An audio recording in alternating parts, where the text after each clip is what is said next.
So Iraq is in the throes of a civil war, a three-way civil war. The government, mainstream Shiite, and everybody says, why don't they compromise? This is ridiculous, absolutely ridiculous. The Shiites were the majority in Iraq ever since the founding of the modern Iraqi state. In 1932, they got their independence. The Shiites were in the minority, were in the majority, but persecuted by the minority Sunnis who ruled. Do you think they're going to agree to share power with those people? So this civil war goes on, and the Shiites are, I'm sure, very grateful that Shiite Iran is backing and supporting them. They're not going to voluntarily. The best thing you could get, I wrote an article about this many years ago, which I entitled, and maybe you'll find it on the internet, I ran it under the headline, "The Right Question. Is disillusion the solution? Is it time?" And this I wrote, really, maybe it's even 10 years ago now. Is it time to look at the map of the Middle East, most of those lines drawn by Europeans, without any regard to tribes, sectarian beliefs, ethnic grouping? Is it time to redraw the map? Would not Iraq survive better with a Shiite core in the east, a Kurdish area, which it now de facto exists in the north, and the Sunnis, well, the Sunnis of Iraq could join the Sunnis of Syria, and maybe they make a new state. Or join the Sunnis of Saudi Arabia. What's so sacred about all those lines on a map? I'll tell you what it is. The Europeans are scared if they start redrawing lines, then, oh my God, we're back to nationalism, and oh my God, that's a bad thing. Look what happened. We had nationalism, and it brought us World War II. We got to get rid of nationalism. We need supranationalism. We need transnationalism. We need open borders. Oh, I forgot. Open borders mean all those immigrants are coming in who don't assimilate. There's part of your rub. So Iraq will continue with civil war. And we had it stabilized. And you saw it when they counterattacked the Sunni remnants, the Saddam Hussein leftovers. When they counterattacked, we didn't do much. Then George Bush ordered the surge, and it worked. But we had to stay. You can't leave. People forget. When did American troops leave Germany after World War II? The answer is never. They're still there. And the Germans want them there. But at first, we didn't want to leave because we realized if we leave, guess who comes back? The Nazi ideology will be back in a fortnight. So we can't leave. And the same thing with Japan. So yes, it's the long haul. Does the American people have the patience for a long haul? No, and you wonder what it might take. 9/11 wasn't enough. Do we need multiple terrorist attacks on the same day at different shopping malls across the USA with high death toll? Remember, their goal now is get a number higher than 3,000. So that the American public will scream, we don't know, we elected you, do it please, you government people. And you know what they'll do? Like I say, at some point there will come a government and all they'll do is issue bottles of Clorox to every American family. When the time comes, you take that wonderful banner that stands for so much and you just bleach it. See, that's where we're headed. Jordan, tiny Jordan, the kingdom on the fence, plagued by resident Palestinian Arabs who think of themselves more as Palestinian than as Jordanians. In fact, Jordan is Palestine. There was no Jordan till Winston Churchill, with the stroke of a pen on a Sunday afternoon in Cairo in 1922, drew a line right down the Rift Valley, the Dead Sea, the Jordan River, and created something that never existed. But upwards, some say 70%, some say 80%, upwards of 70 to 80% of the population is Palestinian. They have a state. There is a problem. There is the loyal Bedouin Corps in Jordan, supports the king. There is the Muslim Brotherhood. There are now over 1 million, I think 1.5 million, Syrian refugees. And Jordan's been given the task. Obama gave him the task. If Syria is building nuclear weapons, you got to take care of that. The Jordanian army going to take care of that? I don't think so. There's one country that Jordan knows stands behind it, but it's limited in what it can do. Israel will stand behind Jordan. Israel prefers the devil it knows to the devil that may come to occupy Amman. In 1970, Israel saved Jordan.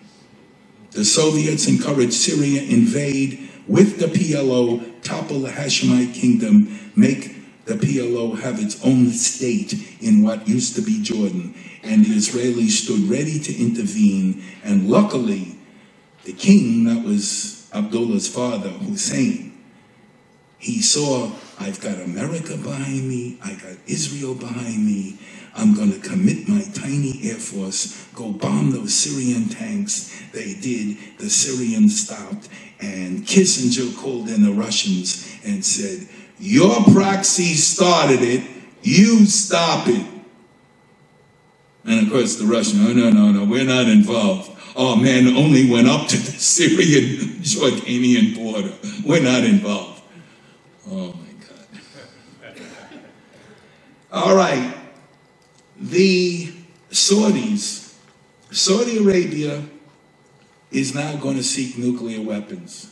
They have looked at events in the last 2-3 years, and they see the Obama policy is talk and talk and talk and talk and talk. And what should we do next? Let's talk some more. And we'll sign a piece of paper. We all know how well that works. Talk to Chamberlain's ghost. Let's sign a piece of paper which will delay. And when we can't reach an agreement, we'll delay more. You need to understand the bottom line. The Obama administration has given Iran 6 years and counting to please hurry up and finish your bomb, because if you get the bomb, then I can go and say, what can we do?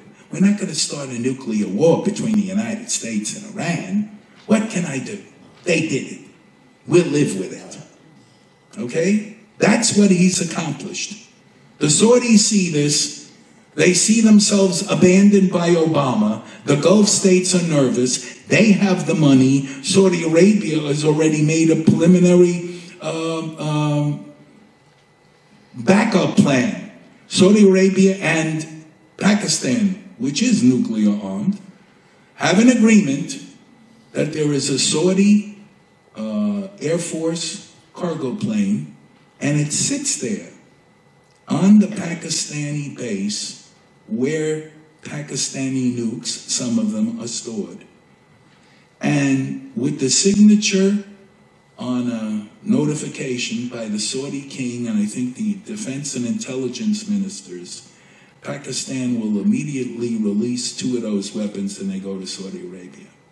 Meanwhile, Saudi is not sitting idle. They originally, back in the 80s, they bought Chinese missiles. They were liquid fueled. Now they're building solid fueled missiles. They want to have retaliatory capability against Iran. And oh yes, if we have extra, we could always use them on Israel. But right now, we won't talk about that. And the Saudis have the money, along with the Gulf states, to do this. They are worried about Iran. They are worried about the lack of American resolve.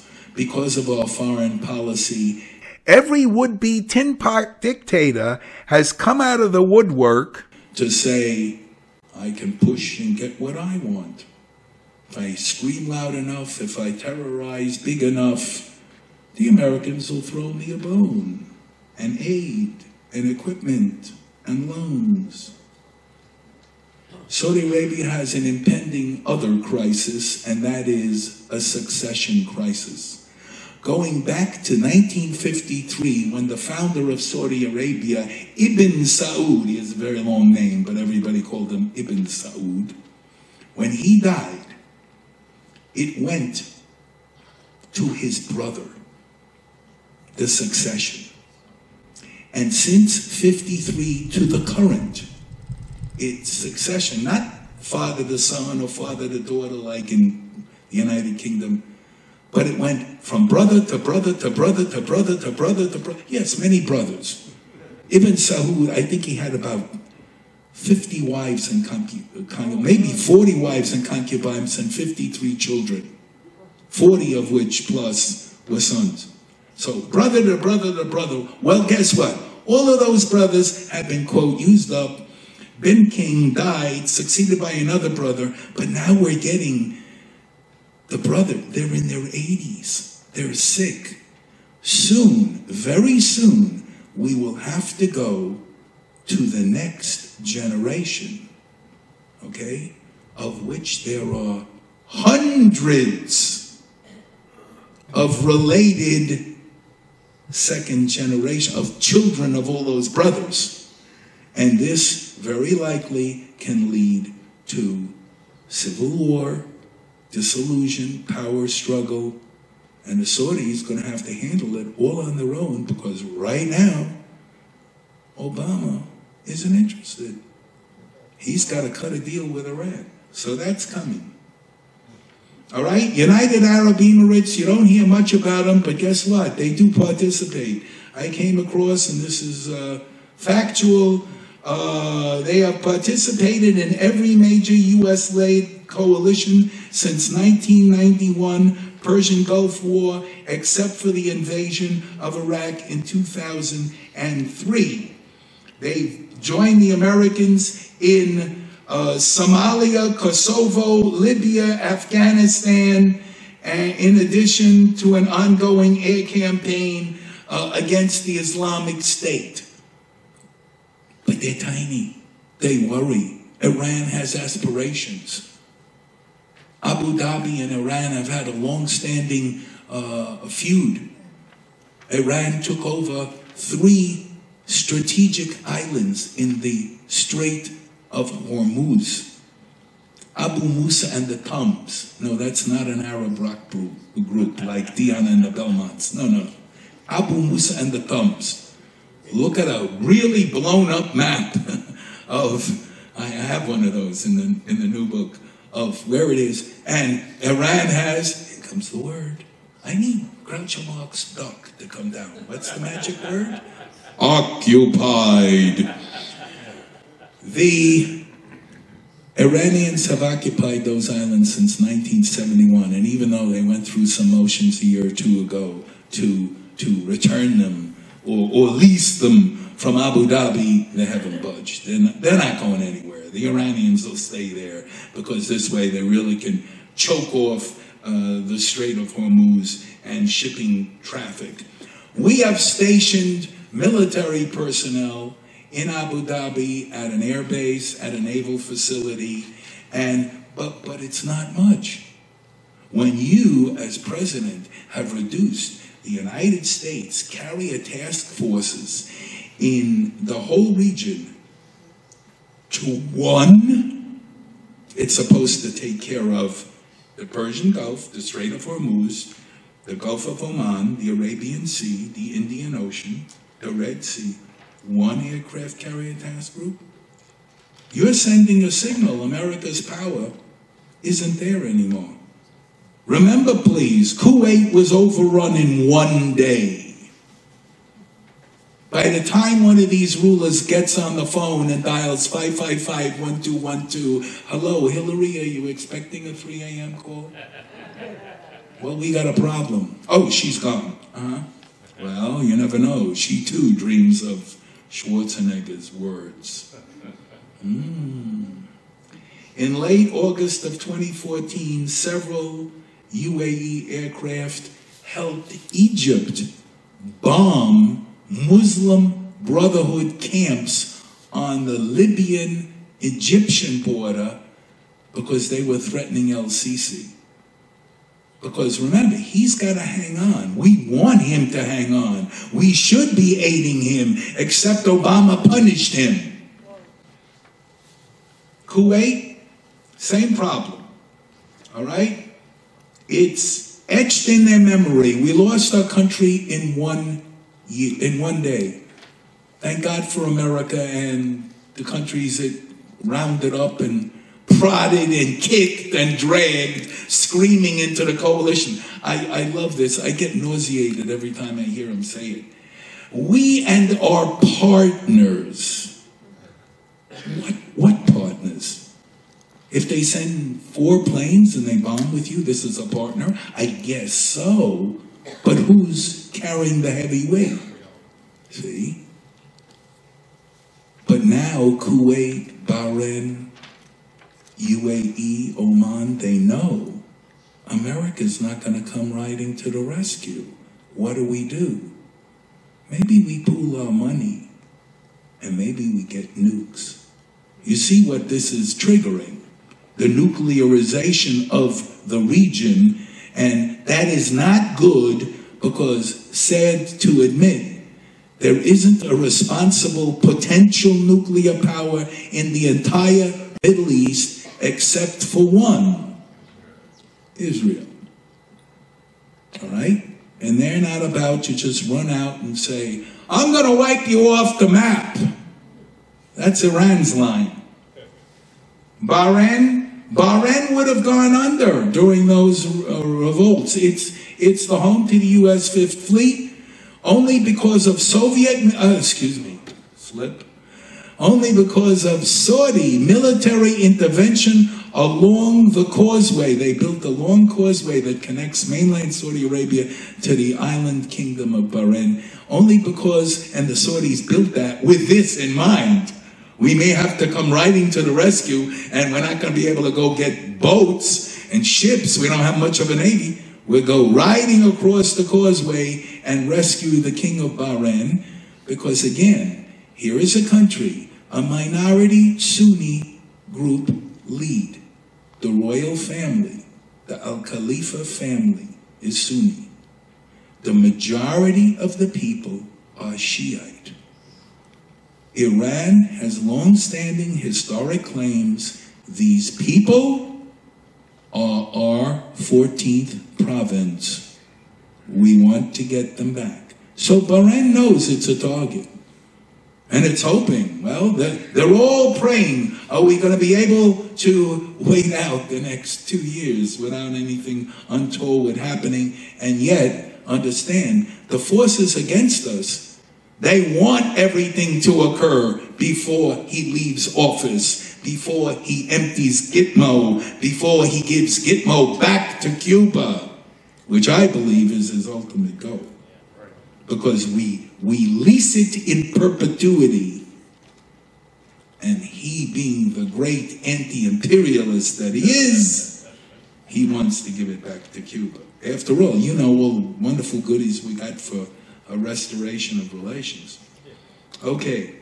Qatar is the oddball of the Persian Gulf states. It backs the Muslim Brotherhood. It's in league with Turkey. It's got Al Jazeera, the biggest mouthpiece in the Middle East, broadcasting. But the new Crown Prince, he's been backing off a little bit. After all, while it's very rich, it's also very tiny. Oman, another one you never hear about. Wonderful sultan rules there. But he is going to have a succession crisis. He is, I believe he's been on the throne 50 years. Okay, over 50 years. He's terminally ill and has no children. The ruling family council is to pick an heir within 3 days of the sultan's death. Do you want to bet during the 3 days they're deciding there'll be riots? There'll be power plays. If they cannot do so, they will follow the wishes of the Sultan, who has left his choice in a sealed letter. May I have the envelope, please? Will that letter survive? Stay tuned. Oman is a very important country because it fronts not only on the Persian Gulf, but also at the tip that sticks into the Persian Gulf and all the way down the Gulf of Oman and around to Yemen. But then again, you should know all about Oman. Remember, our president released 5 terrorists from Gitmo. 4 of them are from Yemen. And he said, I'm not sending them back to Yemen. I'm sending them to Oman. Look at the map. Tell me who's patrolling that border. Speaking of Yemen, yes, following last September's Houthi takeover, now here we go again. The Houthis are Zaydis. The Zaydi Houthis are Shiites. They're Iranian proxies. They've been waging an insurgency, which I think we now properly can call a civil war. They have captured the capital city. Usually that means the country's ours. But there's fighting going on because there's Sunni remnants and they're trying to resist the old government. Saudi Arabia is trying to help them. All right? This poses a threat to Saudi Arabia. It's what I call, and I named this years ago when Nasser tried to do this in 62 and 63, I call it the ring around Arabia strategy. And you have the map to help you understand that. You take over Yemen, you move into Oman, you curve around the Gulf of Oman, and now you're hitting eastern Saudi Arabia, where the oil is, and you're knocking off the oil-rich Emirates, ring around Arabia. Nasser tried it, he got stopped. Now Iran may be trying to do this. Put pressure on Saudi Arabia, not only from the north and from the west, but also from the south. To top matters off, in Yemen, there is a secessionist movement in southern Yemen. This is the area that used to be known as the People's Democratic Republic of Yemen, meaning South Yemen, not quite truly south, but more southeast. And it was the only Marxist Arab state in the world and a wonderful launching platform for the Soviet Union. Can Putin be far behind? For the Soviet Union to base equipment, men, material in order, in those days, to intervene in Ethiopia, to intervene in Angola. This is what gave the Soviet Union this extended reach. Because South Yemen was such a good geographical piece of real estate, and now there's a group there trying to rip Yemen apart after it's only been unified since 1990. Okay, so we come to Iran. So what do we need to tell you about Iran? Do you think they want to get a bomb? Do you think yesterday's or day before yesterday's announcement we're going to build 2 new nuclear reactors, to which our president said, it's okay, they can do that. It wasn't in the flimsy agreement that we signed that's been pushed off another 6 months and another 6 months. Do you think they mean their intention? We will wipe Israel off the map? Remember, they can act through proxies. Anytime you run into trouble in Syria, in Yemen, wherever, if they pass the materials on to terrorist groups, you will see a regional war. Thank you, Iran. And how long has Iran been at war with the United States? Since November 1979. Isn't it time for us to start doing something about it? And don't hold your breath. We have 2 long years to go. Okay? And Israel. Well, there's our ally. You remember the ally thrown under the bus. It still faces an ongoing, it's 140 years and counting, Arab-Islamic war to eliminate the Jewish state from the map of the world and eliminate all the Jews as well. Why do you think they're targeted in France? These weren't Israelis, they were Jews. There is this very important, nobody wants to go there, nobody wants to talk about it. There's a religious component here, folks. Read the Quran. All right? They clearly explain the Jews are the enemy and they must be killed.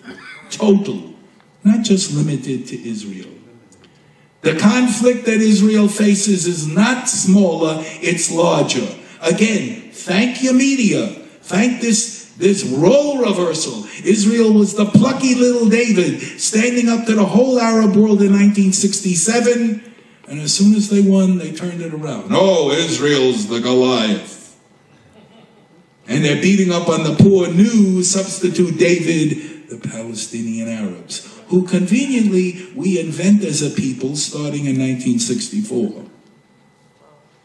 There was no independent Arab state of Palestine. There never was. There were Arabs. They were Arabs from all over the Arab world that moved into British mandatory Palestine for economic opportunity and stayed. And while the British, bless their little black hearts, Napoleon didn't call them perfidious Albion for nothing. Think about it. India, Cyprus, Palestine, and Ireland, there it is. Those four.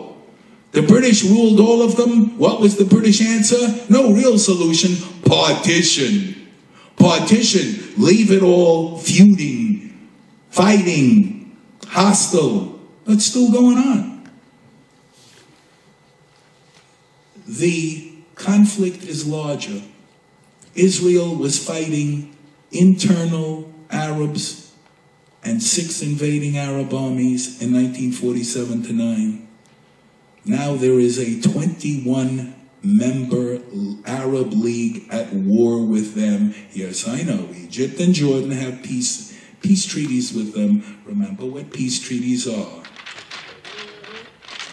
Okay? You get rid of the leader and the peace treaty is gone. Behind the 21 Arab countries are 56 members, which include the 21, of the Organization of the Islamic Conference. Now, maybe some of you know different, but yesterday I had to write a lengthy email. I had to look up his website and write him an email, because what he did, he says, well, if there is going to be an independent Palestinian state recognized by the UN, oh, by the way, this morning the International Court of Justice is accepting Palestinian cases against Israel. Yes, there's a good use of an international body meant for sovereign states allowing a terrorist organization to do things. He wrote in his piece, he says, well, if there's a new independent Arab-Palestinian state, there'll be 23 Arab states and 58 OIC members. I had to write to him. I said, wait a minute, time out. 21 independent Arab countries in the Arab League, plus one more member, the fictional, non-existent, non-sovereign, non-independent state of Palestine. What they want to call it is their business, but according to international law, that's not a country. Same thing in the OIC. 56 sovereign countries, one member, Palestine, quote unquote, non-independent, not sovereign. So what he was doing is, and this is what we must be leery of, do not accept their wording, their terminology. Do you accept the terminology? This was workplace violence. Do you accept that? Well, don't accept this other stuff. They say there are 20. So he took their word and went up to get 23. Israel is having an election soon. And if you think the left in the United States is bad, just watch Israeli politics. It's unbelievable. They don't get it. They've just been bombarded with rockets. oh, let's give them some more land. So when does that end? When the last Israelis get on a raft and sail out from Haifa and yell back to the shore, somebody please turn off the lights, we're giving up? No. But the left don't get it. But it's a democracy, see? There's a limit to democracy. One man, one vote, one time. That's democracy. Okay? Israel now faces, and I hope I'm totally wrong, but Israel now faces a major war that can break out on every front, from Jordan, from Syria, from Lebanon, from Sinai, and from the sea. Because Israel has those nice gas fields. And any enemy would love to blow up all those platforms and stop Israel from making an economic hit in the energy sector. Obama, I will say it frankly, I've looked at what he's done. I looked at what Carter did. I would say Obama is the most hostile U.S. president to Israel ever. Don't be fooled by all these little, oh, we agreed to do this or that. Look at his real actions, and just because you say, okay, we'll stage joint maneuvers, or I came across a piece just recently, he says there's going to be more equipment stockpiled in Israel in case there's another war, which there will be. You run the office pool to see, is it going to be with Hamas, from Gaza, with Hezbollah, from Lebanon, from agents in Syria, or all three, or whatever, or Iran direct, who knows? He made, and it was big media. Oh, Obama, see, Obama's Israel's friend. He's giving them more stuff to stockpile. Time out.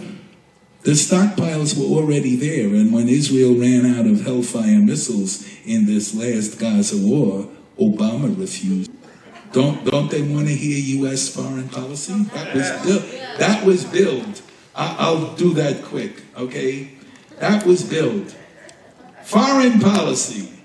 His policy has resulted in the installation of pro-Islamic supremacist regimes in Tunisia, Libya, Egypt. Egypt was rescued, thank God, to the not because of Obama's policy, but because of the Egyptian people and the Egyptian military. What's the results of Obama's foreign policy? Civil wars in Libya, Syria, Iraq, Yemen, and soon Afghanistan.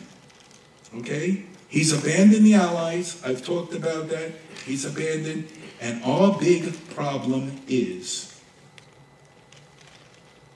what can happen now to the United States, to the West, to Israel in the remaining 2 years?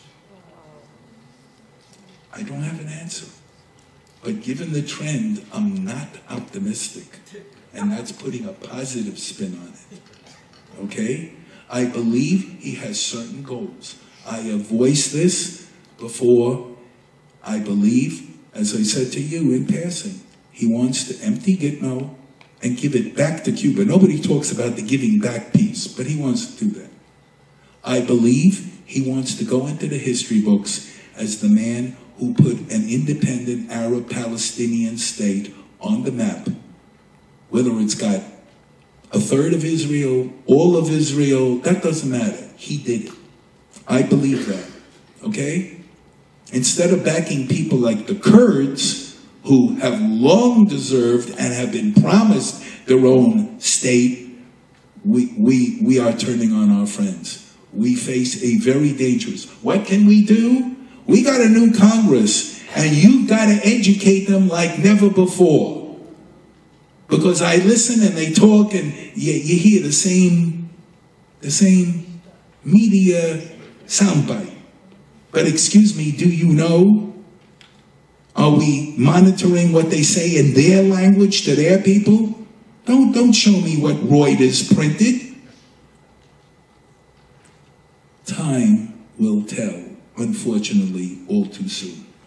Thank you, Dr. Carroll, for coming. I'm going to ask 2 or 3 questions all at once that I'll lead into each other.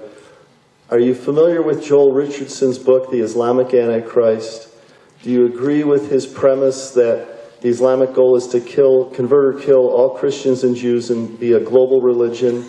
And do you agree with his precept that the Islamic religion is the religion of the Antichrist? Thank you. But remember what Felix Unger told Oscar? Don't assume. I have a pile of some 50 books at home. No, I am not familiar with that book. However, I don't think I have to read that book to answer your second question. I have read the Quran. I have read Reliance of the Traveller, which is commentary of the Quran. In it, if you are a devout Muslim, these are the precepts you must follow because Allah, their God, told you to do this. You can't question. This is why El-Sisi has a big job, and he tries to skirt it carefully. Because what you're doing is going right back to the premise that, can Allah be wrong? Can Muhammad be wrong? You can't say that. So there's the problem. And yes, if you follow the precept, it's all out there. It's a blueprint. This is what you must do. Convert or kill, right? You're given choices. Convert, or if you're a Christian or a Jew, become a dhimmi, pay the jizya, which is the head tax, and live as a second class. Actually, I think it's more third class, because in Islamic society, women are second class. So dhimmis have to be third class. They're third class citizens, and there's all sorts of guidelines as to what they're allowed to do or not to do.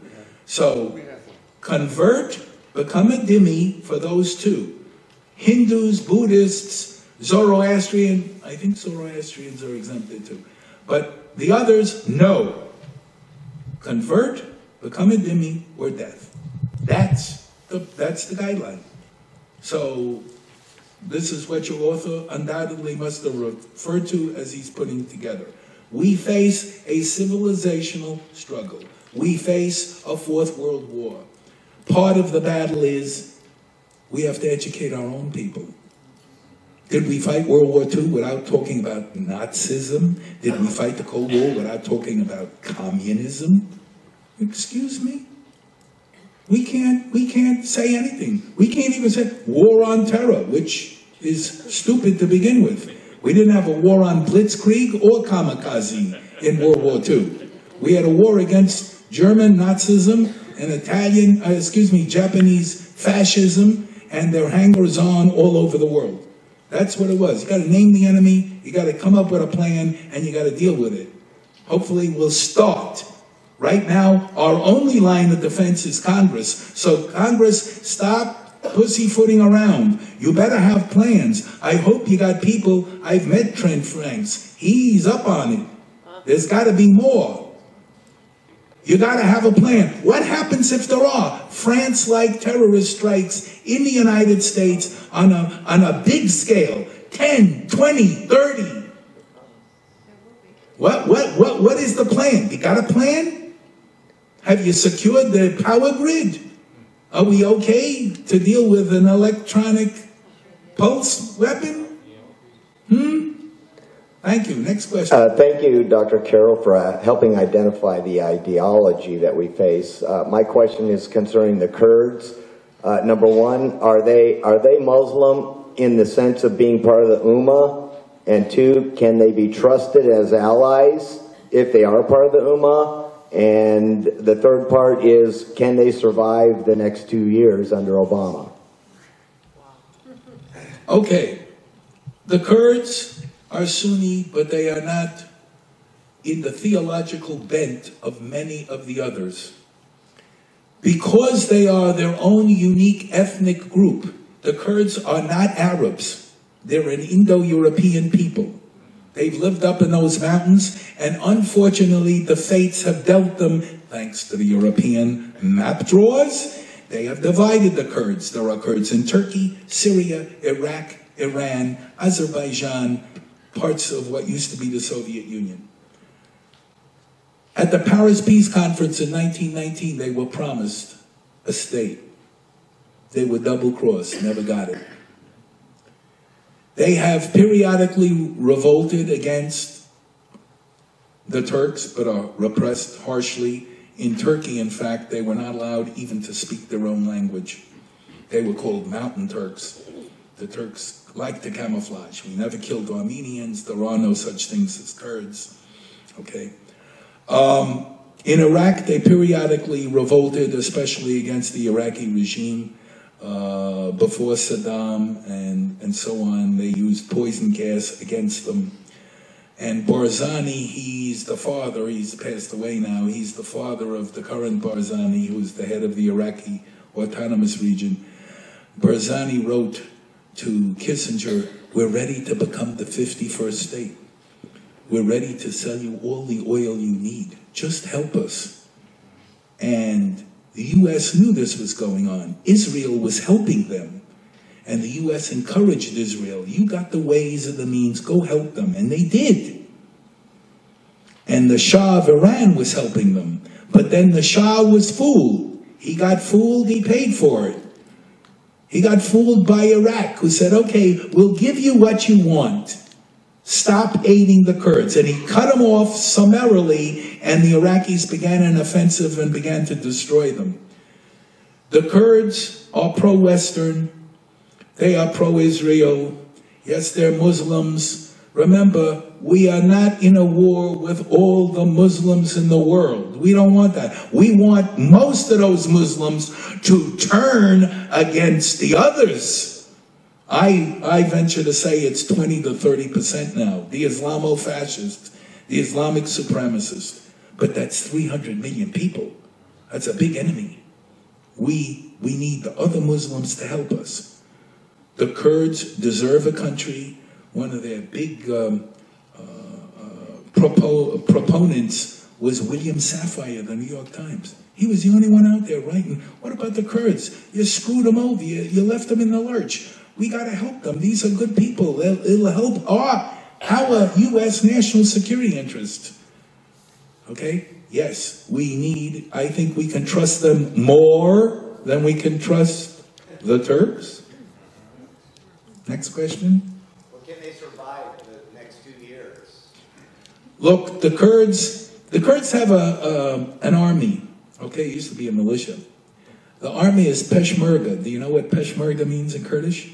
Facing death. And they got gals in it too. All they want, and when they were cut off on that mountain with the Yazidis, all they wanted was the arms. We don't want your American boys to come up on this mountain and fight them. We'll fight them. Just give us the weapons. And see, I would trust the Kurds with the weapons. I don't trust, quote, free Syrians, whoever they may be. So again, will they? God knows. Will they survive? I don't know. Because you don't, and this is the one wild card in the deck that's perhaps in our, and by our I mean in the American people's favor, not in the American government's favor. The wild card is you don't know what the enemy will do. And many times, indirectly, the enemy comes riding to our rescue. If you wouldn't have an attack in Paris and the Belgians rounding up another group just hours before they were going to strike, you would have people still. My head is in the sand, I'll push it deeper in the sand. Now things begin to happen. They're being forced. People are being forced to question. We've tried this all this time. Is it really working? So we don't know what the enemy will do. We don't know what Iran will do, what Syria will do. This is the unknown. But the Kurds will fight. And they should be our allies, and they should have a country. Dr. Carroll, Mark Singer. there is going to be a problem with Egypt's water supply in the near future. The countries to the south are playing around with doing dams and doing all kinds of diversion of the water system. So Egypt's in a situation where they're pretty soon going to have to either go to war with these countries, such as possibly Ethiopia, Eritrea, to get their water where it flows again. What's your comment on the water shortage in Egypt? Okay. The water shortage in Egypt can be solved by many ways. Let me dispose of the war thing. I know because I've written about it in my book that's out there, From Jerusalem to the Lion of Judah. I talk about what's going on in the Horn of Africa. Eritrea is not involved in this. The source of the Blue Nile is Lake Tana in Ethiopia. I've been there. And because of an unfair, again, thank you to the colonial powers for rigging it that way, but understand why. When Britain controlled Egypt, which it did temporarily for only 74 years, from 1882 to 1956, the British wrote every treaty to favor their protectorate, Egypt, not thinking, well, 100 years from now, we'll be gone. How does this impact on everybody around Egypt?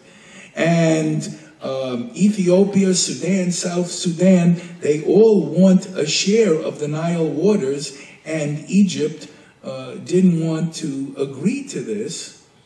And so, yes, there was talk, we're going to build a dam in Ethiopia, and then the shoe will be on the other foot. And Egypt, I know some hotheads threatened war, and I'm saying to myself, yeah, that's what Egypt needs to do. Go try to fight Ethiopia. I don't think that's going to work, but in any event, they're solving that issue by treaty. Secondly, there is this small process called desalination. This can help many of the countries in the Middle East.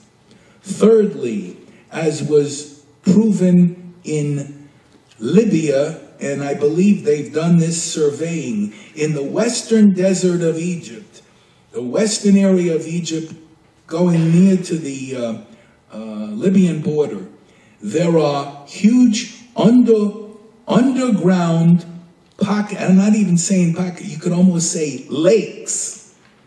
And I mean lakes perhaps in the size of a Great Lake or Salt Lake City Lake, underground. And I remember, and if I'm drawing the map backwards for me, but correct for you, if Cairo's over here, and this is Western Egypt, and that's Libya, 1, 2, 3, there's like a chain of these. So if, big if, very big if peace breaks out, you could develop this, and the people will get the water. Done? No one else has their hand raised up, so I'm going to ask one more question. Okay. In that book, The Islamic Antichrist by Joel Richardson, he points out that the Islamic faith is the only religion in the world where it's okay and condoned to lie if the lie is going to further the Islamic cause. So, for instance, President Obama could claim he's a Christian, be a real closet Muslim, and lie about it to further the Islamic faith. Do you believe his lack of sending any high-level diplomats to the France walk on Sunday, just last Sunday, was intentional as a sign to the Islamics that he supports Islam and that he supports Islam? I have no idea of what's in his mind from day to day. I look at trends. One, again, you quote your book, which is fine, but again, go to the Quran. In the Quran, it says this kind of deception, it's called taqiyya. Yeah. This kind of deception is perfectly acceptable, especially against the infidel, against the non-believer, okay? This is why Arafat can shake hands with Rabin on the White House lawn and sucker in Big Bubba, sucker him in to thinking, oh, this is peace, it's all over, now we all get Nobel Prizes. And then as soon as he's done, Arafat goes back to his people and he told them, the Treaty of Al-Hudaybiyah, And that's the treaty where the Muslims under Mohammed betrayed. They made a treaty and said it's going to be peaceful for 10 years because the Muslims under Mohammed were losing. And after 2.5 years, once he was strong, he attacked them and wiped them out. This is acceptable. When you see Arafat on Arabic news tape, and you can see that, go to MEMRI, M-E-M-R-I website. They monitor, and what's the other one? Palestinian Media Watch, that's the other one. Look those two up. They monitor, they have people who can translate from those languages for you, and you can see Arafat, he signed the agreement in Washington, and he comes home and he tells his people, Al-Hudaybiyah, they all knew what that meant. We're deceiving everybody. And then he going, jihad, jihad, jihad, jihad. And he's not talking about inner struggle. He's talking about war. Thank you. Thank you. That's what it is. Next question. My name is Susan, and I was so encouraged to hear you say that, in my opinion as well, the only way for us to, in the West, to overcome the jihadists is for the moderate, if you will, and supposed peaceful Muslims to say to the rest of their people, you know, this is wrong.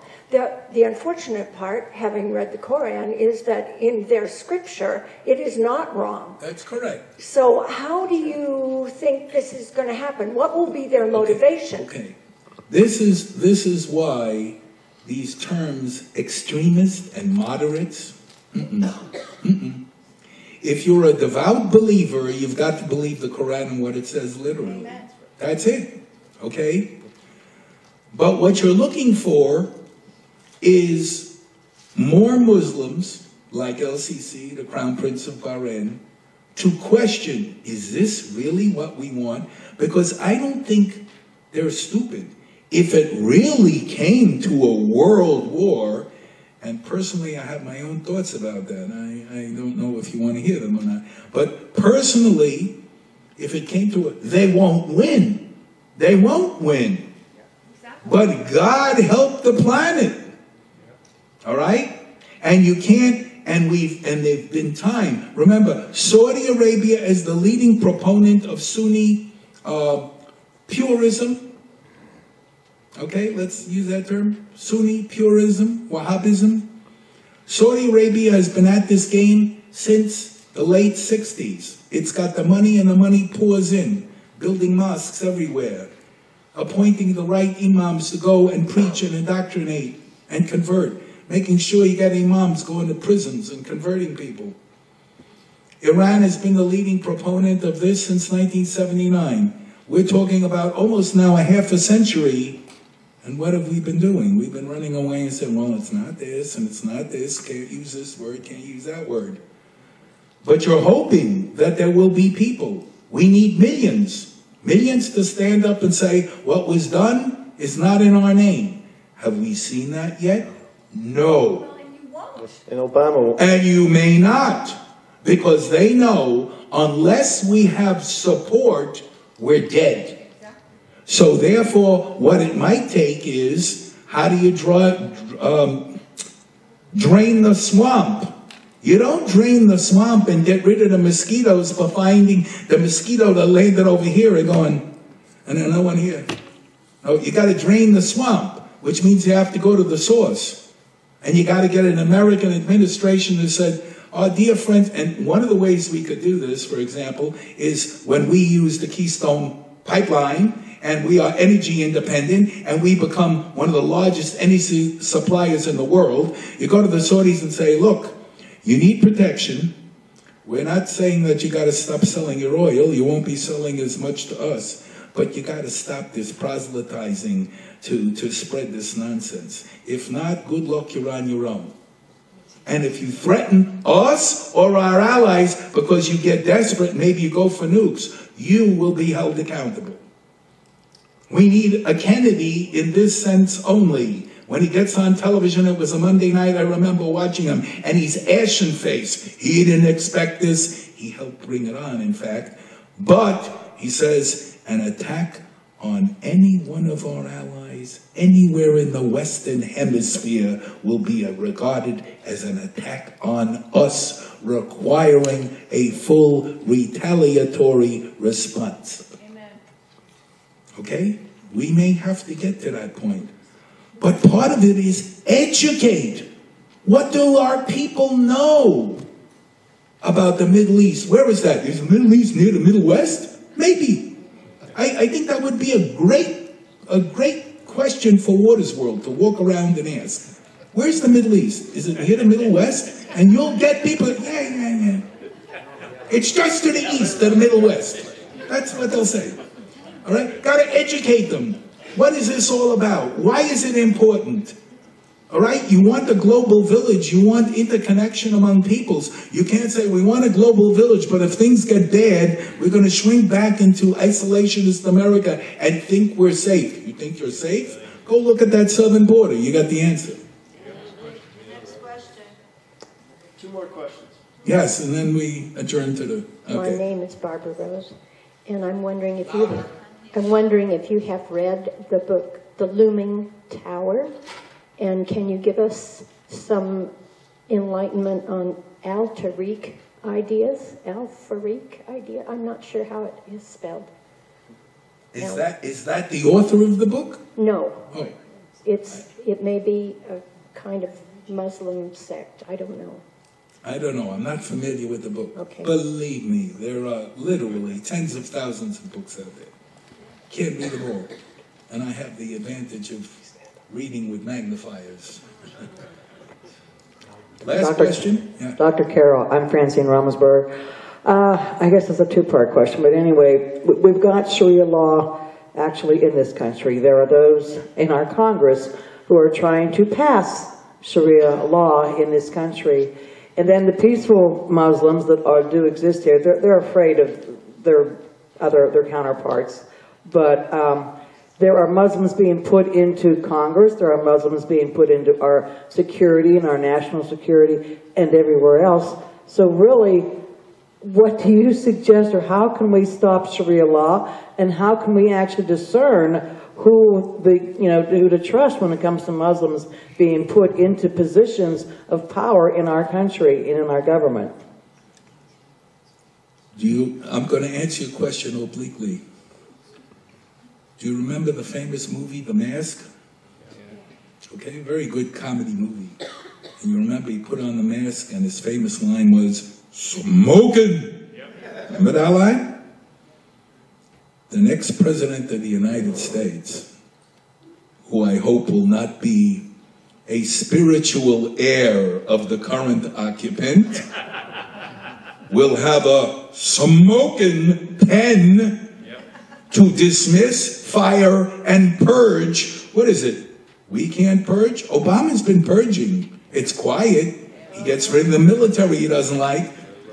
Purge the government of these people. Yes, they have done damage, and we're going to have to find out how much damage. All right? But, again, first line of defense is educate. Know it yourself, and then be able to speak to others. As I tell many groups, you have 4 groups to talk to. Uninformed, underinformed. They think they know, they don't know enough. Naive, and self-delusional. We can talk to those. If they are hopeless or malevolent, don't waste your time on them. You can't convince someone who's hostile. You know, you can't. If they think everything is rosy and hunky-dory, or it's all a big religion of peace, you're not going to convince them. But the others, we got to educate. You have to educate, be able to speak. You have to get to Congress people. You got to educate them. You got to make your phone be smoking. Hello, Congressman Trent. Did you hear about this? You know, I've been talking to my neighbors, and I understand. It's been written. Every phone call to politicians translates into 10,000 votes, because you're being active, but others may agree. And these are the kinds of things we got to do. And then call to task. Tell people where to look and connect the dots. And yes, there's more out there in the world than who's doing what on Dancing with the Stars. Because they'll be dancing on the stars until Sharia law says all those gals in those skimpy outfits, out. Thank you. Thank you. Give them a big hand. Thank you very much, Dr. Carroll. Would you like to learn more about Middle East history and keep up with current events? Check out Middle East Radio Forum, MIRF, a lively talk radio program with listener participation and an emphasis on the Arab-Israeli conflict. Dr. Steve Carroll is a frequent guest on the program. MIRF is broadcast live from Phoenix every Sunday at noon on KKNT 960 AM and worldwide on the internet at www.960thepatriot.com.